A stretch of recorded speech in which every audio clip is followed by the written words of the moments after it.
saya Aulia Rahmadanti Mandagi, jurusan Psikologi Islam semester 2. Baiklah, di sini saya akan memperkenalkan salah satu tokoh psikologi kepribadian, yaitu teori Karen Horney. Karen Horney lahir pada tanggal 16 September 1885. Teori psikoanalisis sosial dari Karen Horney dibentuk berdasarkan asumsi bahwa kondisi sosial dan kultural, terutama pengalaman-pengalaman masa anak-anak, sangat besar pengaruhnya dalam membentuk kepribadian seseorang. Konsep utama Horney adalah kecemasan dasar yang dirumuskan sebagai berikut. Yang pertama, kecemasan berasal dari takut, sesuatu peningkatan yang berbahaya dari perasaan.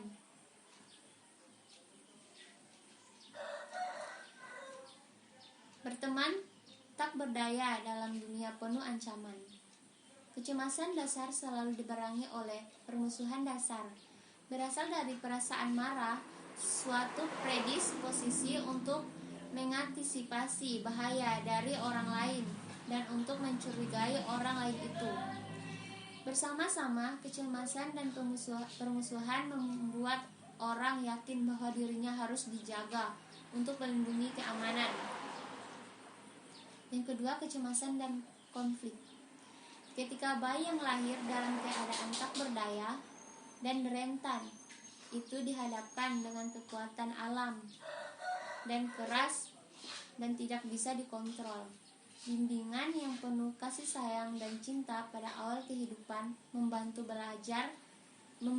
bayi belajar menangani situasi bahaya itu. Konflik interpersonal atau kebebasan versi kesepian. Konflik adalah pertentangan antara kekuatan yang berhadapan dalam fungsi manusia.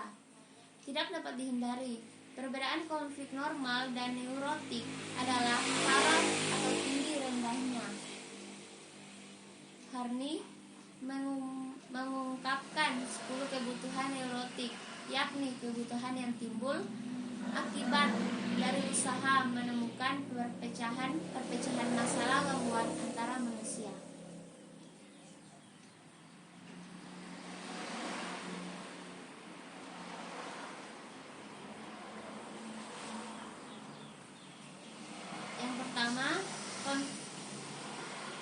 Yang pertama, kebutuhan neurotik akan kasih sayang dan penerimaan diri. Dalam pencarian akan kasih sayang dan penerimaan diri, orang-orang neurotik berusaha dengan cara menyenangkan orang lain. Mereka berusaha memenuhi harapan orang lain, cenderung takut mengatakan dirinya benar, serta cenderung dengan permusuhan atau pertengkaran orang lain dan rasa permusuhan dalam dirinya. Yang kedua, kebutuhan neurotik akan rekan yang kuat. Termasuk dalam kebutuhan ini adalah penilaian yang terlalu tinggi terhadap cinta dan ketakutan jika sendirian atau ditinggalkan. Yang ketiga, kebutuhan neurotik untuk membatasi hidupnya dalam lingkup yang sempit. Mereka menurunkan kemampuan mereka ke tingkat yang lebih rendah dan takut membuat permintaan yang membebani orang lain.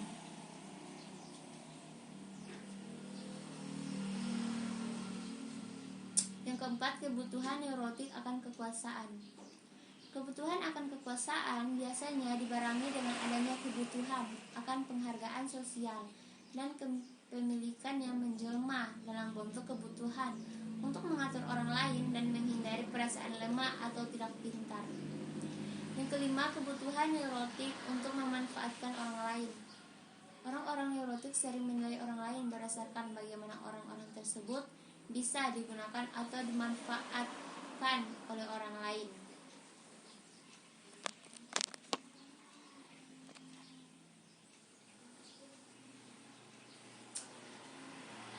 Yang keenam, kebutuhan neurotik penghargaan atau gengsi.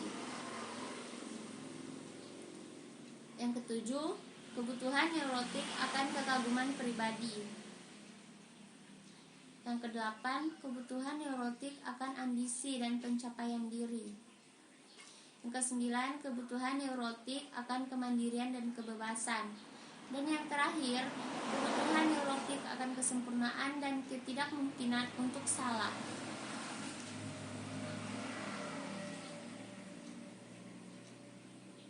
Ada 4 macam konsep diri.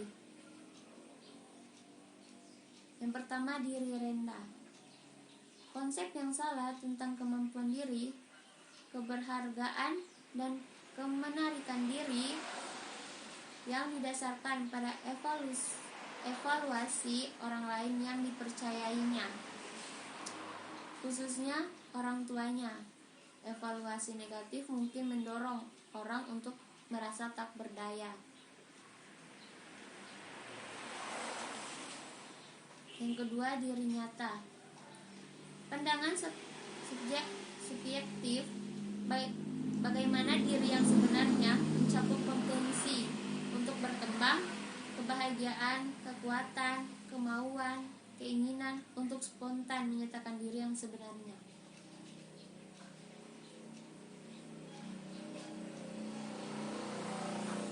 Yang ketiga, diri ideal.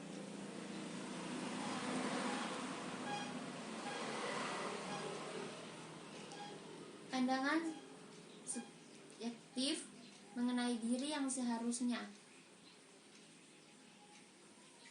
Suatu usaha untuk menjadi yang sempurna dalam bentuk khayalan sebagai kompensasi perasaan tidak mampu atau tidak dicintai.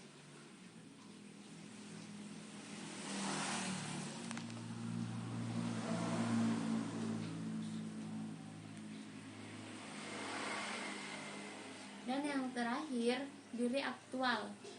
Berbeda dengan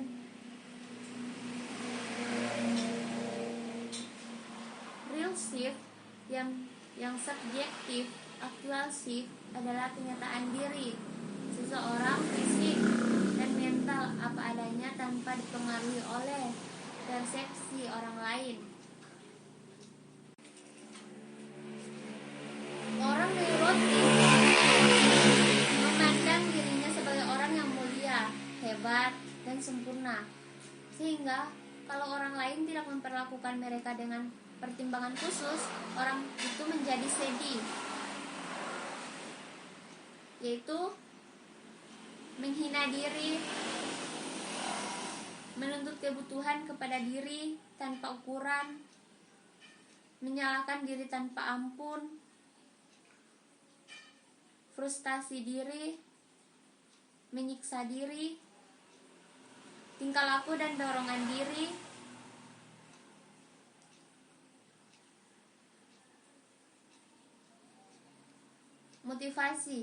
motivasi yang mendorong manusia adalah kekuatan yang bersifat emosional dan non-rasional.